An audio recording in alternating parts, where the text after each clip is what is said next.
कि आप बताओ क्या जपें, तो हम कहेंगे राधा राधा जपो। और जब आपको कह दो कि हमें राम नाम प्रिय है, बिल्कुल दस्तखत है, अवश्य प्रिय है, यही तारक मंत्र है जो काशी में भगवान, आप कहो कृष्णा, बिल्कुल यही महान पापों का नाश करके भगवत प्राप्ति कराने वाला, क्योंकि प्रभु के सब नाम सामर्थ्यशाली है। शेरी जी हैदराबाद से। राधे राधे महाराज जी।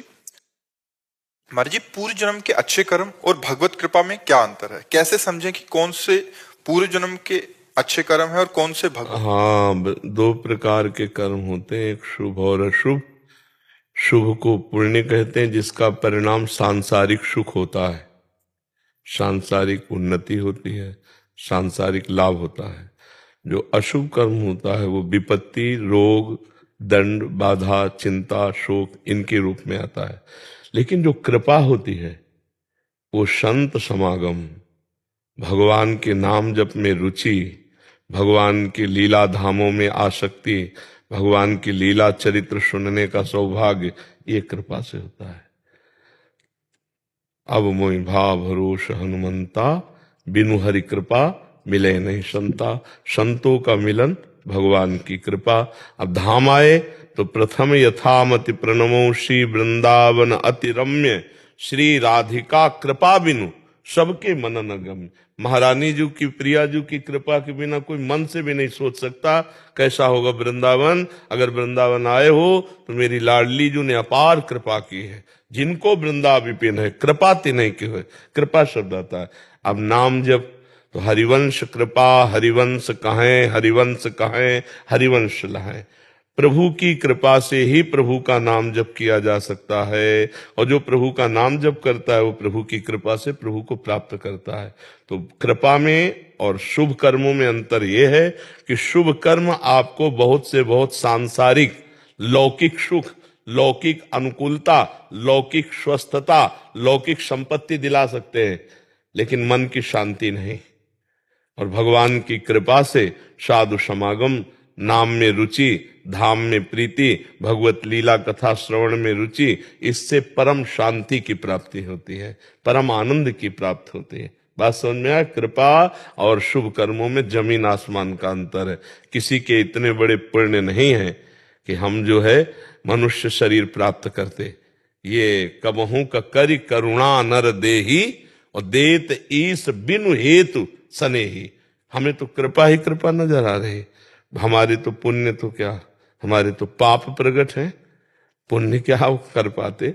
ये तो कृपा ही है कि जो हमें मनुष्य शरीर दिया, हमें भजन मार्ग का परिचय दिया, भजन में लगाया, धाम आदि का वास दर्शन आदि, ये सब कृपा है। सब पर कृपा बरस रही है। बस उस कृपा की अवहेलना करके जो भगवत विमुख आचरण किए जाते हैं, इसलिए कृपा का अनुभव नहीं हो रहा। नहीं, भगवान कह रहे सब पर मोर बराबर दया, बराबर दया भगवान की, सबके ऊपर बराबर कृपा है। अब हम भगवान की कृपा का आस्वादन करें। जैसे हम ऐसे करें तो कुछ नहीं पी सकते, ऐसे करें तो पान कर, तो भगवान की कृपा बरस रही, हम उसका पान करें, नाम जप करें, पापाचरण न करें, भगवान की कथा सुने, माता पिता की आराधना करें, परिवार में सुख भावना लाएं, सब में भगवत भाव करके सबको अभी कृपा, अभी आपका हृदय कहने लगेगा हमारे ऊपर बहुत कृपा है। अभी कहने लगेगा हमारे ऊपर बहुत कृपा है भगवान की। हर परिस्थिति में कृपा ही कृपा अनुभव होती भक्त को, कभी अकृपा का दर्शन नहीं होता।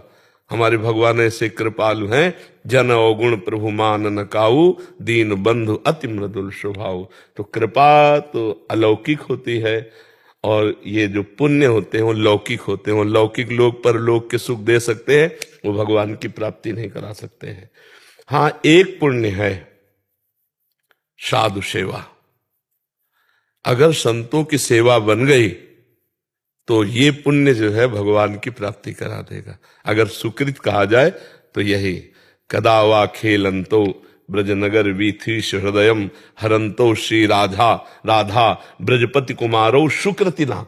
सुकृति माने पुण्यवान। ऐसे किसी पुण्यवान को गलबहियां दिए हुए प्रिया प्रीतम वृंदावन में चित्त का अपहरण कर लेते। कौन? जो रसिक चरण सेवी है। क्योंकि रेमन रसकन संग बिन रंच न उपजय प्रेम। अगर भगवत प्रेमी महात्माओं की चरण सेवा बन जाए तो ये सेवा भगवत प्राप्ति करा सकती है, और किसी पुण्य में ताकत नहीं है। वो तो लौकिक सुख दे सकते हैं, पुण्य छीणे मृत्यु लोके विसंति, आप स्वर्ग आदि जाकर भोग कर सकते हैं, फिर यहाँ आना पड़ेगा। आना जाना मिटता है भगवान की कृपा से, संतों की कृपा से। भगवान की कृपा से संत मिलते हैं और संत की कृपा से भगवंत मिलते हैं, पक्का समझो। भगवान के अगर प्रेमी जनों का संग न हो तो भगवान की प्राप्ति हो ही नहीं सकती। विभीषण जी की शुद्ध शरणागति हनुमान जी के मिलने के बाद हुई, नहीं तुरंत लंका से निकल पड़े भगवान के भरोसे। नहीं तो भजन तो बहुत दिनों से कर रहे थे, पर जब हनुमान जी का दर्शन हुआ तब विश्वास हुआ कि भगवान की मेरे ऊपर बहुत अनुग्रह कृपा दृष्टि है, और छोड़ करके भगवान की शरण में आ। संत मिलन मतलब भगवंत मिलन का पहला सोपान शुरू हो गया। अगर संत मिले तो मतलब भगवान के मिलने की अब हमारी पहली सीढ़ी तैयार हो चुकी है। अब इसी से अध्यात्म की भूमिका बढ़ने लगती है। यदि हम उनकी आज्ञा पे चले, उनकी बात माने, उन पर विश्वास करें, उनकी बात पर विश्वास करें, तो भगवत प्राप्ति। तभी भगवान श्री राम जी नहीं कह रहे प्रथम भगति संतन करि संगा, दूसरी रति मम कथा प्रसंग। पहली सीढ़ी, पहली भक्ति। भगवान अगर संत समागम कर दे, इससे बड़ी हमारे ऊपर कृपा नहीं हो सकती। सुत दारा धन लक्ष्मी पापियों के घर हो, संत समागम हरि कथा तुलसी दुर्लभ, उमा संत समागम सम न लाभ कछु आन, तात स्वर्ग अपवर्ग सुख, धरी तुलाए कंग तूलन ताय सकल मिली, जो सुख लव सत्संग। क्षण मात्र के भगवत प्रेमी महात्मा के संग से जीवन के जन्म संचित कर्म भस्म हो जाएं। अगर उनकी हम बात मान ले और चल पड़े, बात मान ले, बात ना माने तो फिर अगम्य हो। महासंगस्त दुर्लभ हो पर अगम्य हो, बात मान ले तो अमोघस्य, निश्चित भगवत प्राप्त। शुभम शर्मा जी, राजस्थान। महाराज जी, आपके चरणों में कोटि कोटि प्रणाम।